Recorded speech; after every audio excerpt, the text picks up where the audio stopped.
በቃ በኢትዮጵያ ውስጥ ማለት ነው። በኢትዮጵያ ውስጥ ቢያንስ እኛ ቢያንስ እንኮ እኛ ኢትዮጵያን ወክለን ነው እኮ እየተናገርን ያለ ነው እና ህግ የማይሰራበት ምክንያት ይሄን ያክል እንደዛ ሲደነፍ ሲጨፍሩ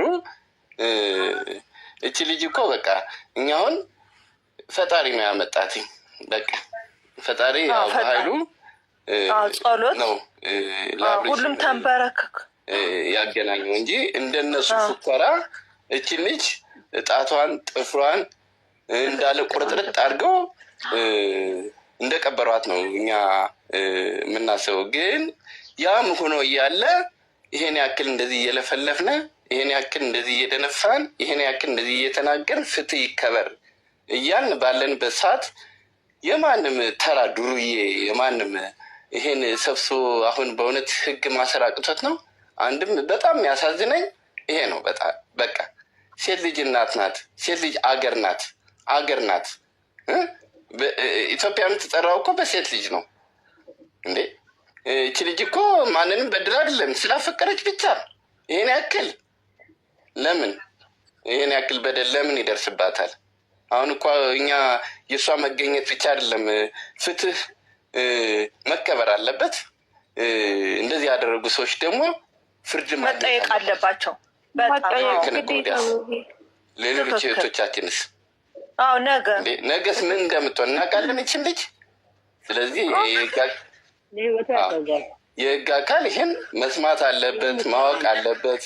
ነገ እህቴ እንደዚህ ብትሆን እኔ ወይም ራሴን ላጠፋ እችላለሁ።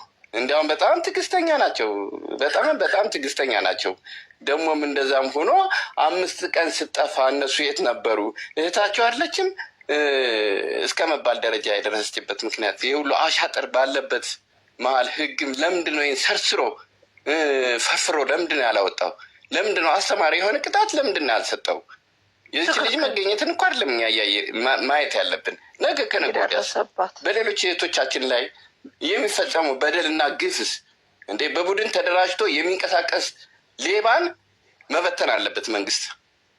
አብሬሽም ከአሁን በኋላ ጥንቃቄ ማድረግ አለበት። ሄርሜም ጥንቃቄ ማድረግ አለበት። ካልሆነ ደግሞ ወጣ ማለት አለባቸው እነዚህ ልጆች።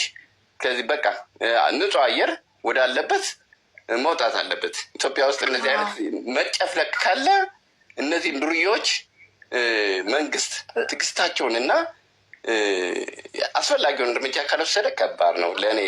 አሁን እኔ መገኘቷን ብቻ አይደለም ነገስ ምን ዋስትና ላት ይችልጅ ነገስ አሁን እኛ ሁላችን በመገኘቷ ብቻ በመገኘቷ ውስጣችን የውስጣችን ስሜት በእንባም በተለያየ ነገር ልንገልጽ እንችላለን። ብዙ እህቶቻችን አሉ እኮ እንደዚህ በደል እየደረሰባቸው ጭቆና እየደረሰባቸው ያሉ ሴቶች እኮ አሉ። እንደ ወንድ ልጅስ ወንድ ነው።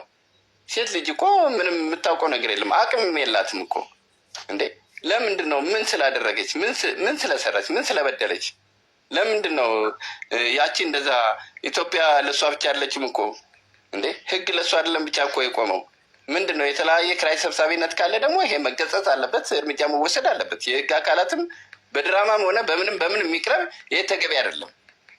ለቤተሰቦቻችን ወሳኝ የሆኑ ነገሮች መሰራት አለበት። ህግ የሆነ እርምጃ መወሰድ አለበት ነው በቃ። ልጅ አሁን ነገ ምንድነው ዋስትናዋ? በእንደዚህ አይነት ነገር ምንድነው ዋስትናዋ ነው በቃ። ህግ የህግ አካል የፌዴራል መንግስት ይህን ጉዳይ እንዲያየው ነው በቃ። አይቶት እነዚህ ተራ ዱርዬ የማንም ልቅምቃሚ ከየትም መጥቶ ዝም ብሎ እንደፈለገ የሚያጨበጭበውን እየፈለፈለ ማሰር አለበት። ግዴታ ነው ይሄ፣ ግዴታ ነው። ነፍስ ይኖር ከተባለ ግዴታ ነው ይሄ ግዴታ። አቤት ጳውሎስ አሁን እኮ ይሰማል። አዎ ይሰማል። እምልክ አሁን ኢትዮጵያ ላይ እኛ የምናስበው ኢትዮጵያ ላይ ህግ እንደሌለ ነው። በአይኗ ስላየን እንጂ ምን እንደተጎዳች እኮ አላወቅንም እኮ። ቀለበቷን አውልቀውታልኝ። ቀለበቷን አውልቀውታታል። ምንም ቀለበቷን አውጥተውታልኝ። ሰውነቷ ሁሉ አብርሻላት፣ ሰውነቷ ሁሉ ቀላልቷል ምናምን ነገር። ስለዚህ አሁን ተወኝ ነው ያለችው። እኔ አንተን ማጣት አልፈልግም ነው እያለች ያለችው። ገባክ? እኔ አንተን ህግ እንዳለ ማሳወቅ ነው። ይሄ ህግ እንዳለ ማሳወቅ ነው እኮ ማን ይናገር እኮ ነው እያልኩ ያለሁት እኮ ማን ይናገር? ኧረ መለስ ኧረ መለስ አሁን የራሳቸውን ጊዜ አልነበረም ማሳለፍ የነበረባቸው። ቀጥ ብለው ወደ ህግ ነበር መሄድ የነበረባቸው። መሄዱ እኮ አይቀርም። ነገ እኮ ትሄዳለች። የተጀመረው መጨረስ አለበት፣ መቀጠል አለበት። ትክክል። በፌዴራል በፖሊስ በደንብ ተጠናክሮ እነዚህን ጭራሮ የመሰሉትን ጠራርጎ ወይን ቤት ማስገባት ነው። ይሄ ግዴታ ወንጀለኛ ግዴታ መሆን ያለባቸው ነገር ናቸው። ትክክል። አዎ። ስለዚህ እኛም ነገ ገብተን በሀገራችን እንድንኖር እንዳንፈራ መሆን አለን። እኛ ምን ዋስትና አለን? አሁን ሀገራችን እንገባለን።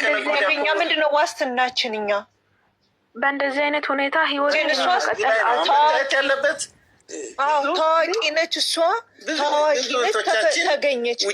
ብዙ እህቶቻችን ስለምትታወቅ ሄርሜን እኛ በሚዲያ ስላወቅናት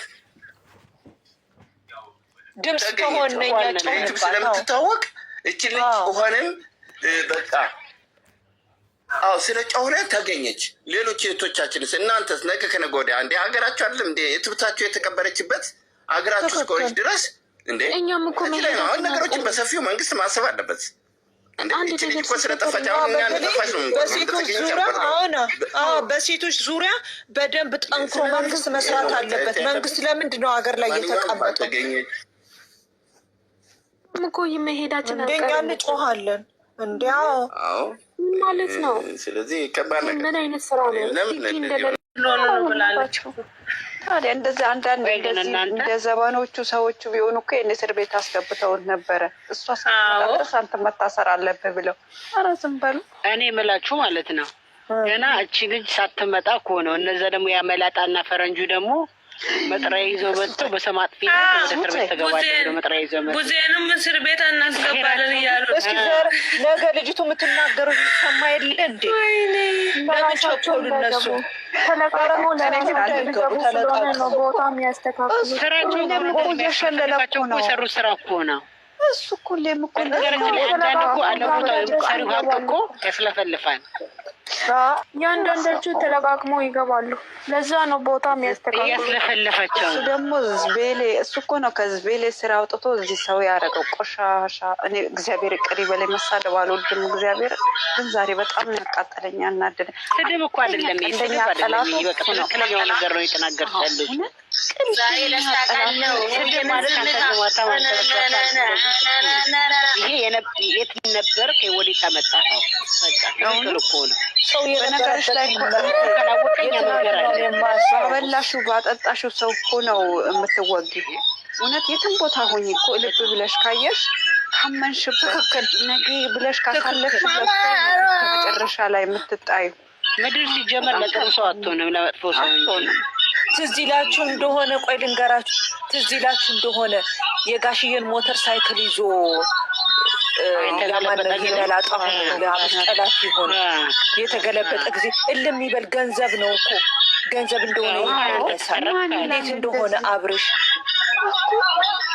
እንኳን አንተ ተረፍክ። እንግዲህ ግን እሱን ቪዲዮ ዞር ብሎ ሳይው አሁን እንዲህ ሲያወራት ምን ይመስለዋል? ለነገሩ ሁሊና ነው የነሰው። ምንም ብታመጭለት ምንም አይመስለውም። ጭንቅላት የሌለው ሰው ላስብ ለብር ብቻ እንትን ያለ ብር ነው ማለት ብር እኮ ይቀይራል እኮ። ግን እኮ ማጥፊያ እኮ ነው። አብርሃምን በጣም በደሉት። አብርሃምን በጣም በደሉት። ኧረ አሁን አብርሽ ማድረግ ያለበትኝ እግዚአብሔር ከረዳው ከነዚህ ሁሉ ሰው መራቅ ያለበት ከሩታ ጀምሮ አታስፈልግም። ልጁ በእድሉ ይደግ። ኧረ ሲያድግ አባቱ ማምጣቱ አይቀርም። አባቴ ብሎ ይመጣል። ከዚህ ሁሉ መራቅ ነው ያለበት። እንዴ ልጅቱን ብዙ ነገር ተሞክሮበታል። ከዚህ በኋላ ህይወቱ ናት። በቃ ሲጀመር መራቅ ማድረግ ያለበት ከዚህ በኋላ ህይወቱ ነው። እንዴ ይበቃቸዋል። ይሄ ሁሉ ስቃይ እግዚአብሔርን ከእንግዲህማ ህይወቱን ያጠፉታል። እነሱ እኮ ወይ እንዲያብድ ወይ ራሱ እንዲያጠፋ ወይ የሆነ ነገር እንዲሆን እኮ ነው የሚፈልጉት። ግን አልተሳካላቸውም እንጂ እነሱ እርምጃ መውሰድ ሳይሆን ለቆ ከእነሱ አልኩሽ። በቃ እርምጃ ነው። እሱም ቢሆን እኮ እርምጃ ነው። በቃ ግን ዝም ብለን ዝም ማለት የለበትም። ዝም እንበል። ሁሉ ጭንቀት አሁን በቃ ከዚህ ምላስሽ ይቆረጥ። አንቺ ከስር መታወጪው ምላስሽ ይቆረጥ። እናስተለካ ደስታም እኮ ብዙ ሳታስቡት ብዙ ያስወራል። ወይ ብዙ አወራን እኮ እንኳን በሰላም እሷ መጣች። በሰላም በደስታ በሳቅ እንኳን ዋና በሰላም መምጣቷ እኛ የምንፈልገው በሰላም መምጣቷ። መርዶ ለእነሱ ቤት ነው። እዛ ሰፈር እኮ ድንኳን ጥለዋል እኮ ድንኳን ጥለዋል። የለቅሶ አለ ግን እዛ የሚቀመጥ አለ። ከአሁን በኋላ ለእኛ ደስታ ነጠላ አንዘቀዝቅም። ነጭ በነጭ ለብሰን ደርሰን እንምጣ። መቼም ጥቁር አንለብስም እኛ። የደስታችን ቀን ነው። ኧረ አንሄድም። አንቺ በደጅ ላይ አናልፍ። ኧረ ይቅር፣ ኧረ ይቅር። ለምን እንሄዳለን? እዛ አንደርስም። ለራሳቸው ይቀብሩና ይጨርሱ። እንግዲህ እናልቃቸው ብዬ ነው። እንደሷ ናቸው። የሰው ቤት ይዞራሉ፣ አርፋ አይቀመጡም። እንደሷ ናቸው። ማይፈለጉበት ቦታ ይሮጣሉ። ምላስ ስታወጣ ከስር በግ ናቸው ባች እኔ ማለት ሄደች ስጠላሽ ስር ታነቂ ገመድ ግዙላት ደግሞ ገብሬ